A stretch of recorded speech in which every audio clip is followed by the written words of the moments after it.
ఆంధ్రప్రదేశ్ విభజన చట్టంలో ఉన్నటువంటి ఒక స్పష్టమైనటువంటి అంశాలలో విశాఖ రైల్వే జోన్ కూడా చాలా కీలకమైనటువంటిది. విశాఖ రైల్వే జోన్కు సంబంధించినటువంటి ప్రకటన 2019 ఎన్నికలకు ముందే చేశారు. కానీ 2024 ఎన్నికలు వచ్చాయి, ఇంకా అది ఆచరణ రూపం దాల్చలేదు. అయితే విశాఖ రైల్వే జోన్కు సంబంధించినటువంటి విషయంలో కేంద్ర రైల్వే శాఖ మంత్రి అశ్విని వైష్ణవ్ చాలా స్పష్టమైనటువంటి ప్రకటన ఈరోజు చేశారు. ఆంధ్రప్రదేశ్ ముఖ్యమంత్రి చంద్రబాబు నాయుడుతో, కేంద్ర మంత్రి రామ్మోహన్ నాయుడుతో మేము మాట్లాడాము. విశాఖ రైల్వే జోన్కు సంబంధించి భూ కేటాయింపు విషయంలో ఆంధ్రప్రదేశ్ ప్రభుత్వము స్పష్టత ఇచ్చింది. గత ప్రభుత్వము విశాఖ రైల్వే జోన్కి కేటాయించినటువంటి భూమి పూర్తిగా నీరు నిల్వ ఉండేటువంటి ప్రాంతము, అది లోతట్టు ప్రాంతము. అది విశాఖ రైల్వే జోన్కి ఎట్టి పరిస్థితుల్లో ఉపయోగమైనటువంటిది కాదు అని గత ప్రభుత్వానికి చెప్పుకున్నాము, అది పనికిరాదు అనేటువంటి దాని మీద. కానీ ఆ సమయంలో ఇతర ప్రత్యామ్నాయ భూ కేటాయింపు అనేటువంటిది రాష్ట్ర ప్రభుత్వం నుంచి జరగలేదు, అందుకని జాప్యం జరిగింది. ఇప్పుడు ఈ ప్రభుత్వము మళ్ళీ ప్రత్యామ్నాయంగా ఉపయోగపడేటువంటి భూమిని కేటాయిస్తాము రైల్వే జోన్కని స్పష్టత ఇచ్చారు ముఖ్యమంత్రి, అదేవిధంగా కేంద్ర మంత్రి రామ్మోహన్ నాయుడు ఇద్దరు కూడా. కాబట్టి త్వరితగతిన ఆ భూ కేటాయింపు ఆంధ్రప్రదేశ్ నుంచి జరిగితే విశాఖ రైల్వే జోన్కు సంబంధించినటువంటి పనుల ప్రక్రియని మేము ప్రారంభిస్తాము. ఈ విధమైన దీంట్లో ఏ విధమైనటువంటి అడ్డంకులు ఇక ఆలస్యము ఉండబోదు అనేటువంటి విషయాన్ని క్లారిటీ ఇచ్చారు.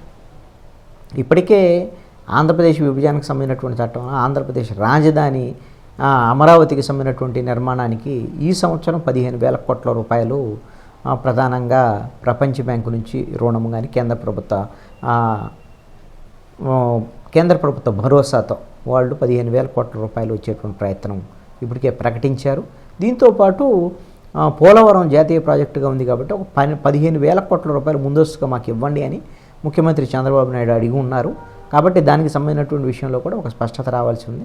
అదేవిధంగా రైల్వే సంబంధించినటువంటి కొత్త రైల్వే లైన్లకు సంబంధించినటువంటి విషయంలో కూడా ఒకటి తెలంగాణ నుంచి జూనాగఢ్కు వెళ్ళేటువంటి దాంట్లో మధ్యలో భద్రాచలం మీదుగా గోదావరి జిల్లాకి, తూర్పుగోదావరి జిల్లాకి ఉపయోగపడేటువంటి విధంగా ఒక కొత్త రైల్వే లైన్ వస్తుందని కేంద్ర మంత్రి అశ్విని వైష్ణవ్ వెల్లడించి ఉన్నటువంటి పరిస్థితి ఉంది. ఇప్పటికే ఆంధ్రప్రదేశ్ రాజధాని అమరావతికి సంబంధించినటువంటి విషయంలో కొత్త రైల్వే కనెక్టివిటీకి సంబంధించినటువంటి విషయంలో ఇప్పటికే కేంద్ర రైల్వే శాఖ ప్రకటన చేసింది. ఎరుబాలెం మీదుగా నంబూరు వరకు అమరావతి సంబంధించినటువంటి రైల్వే కనెక్టివిటీ ఇస్తున్నట్టు, కొత్త రైల్వే లైన్ వేస్తున్నట్టు స్పష్టమైనటువంటి ప్రకటన. ఇది రాజధానికి రైల్వే కనెక్టివిటీ ఇవ్వడానికి కేంద్ర ప్రభుత్వం నుంచి ఉన్నటువంటి నిర్ణయం.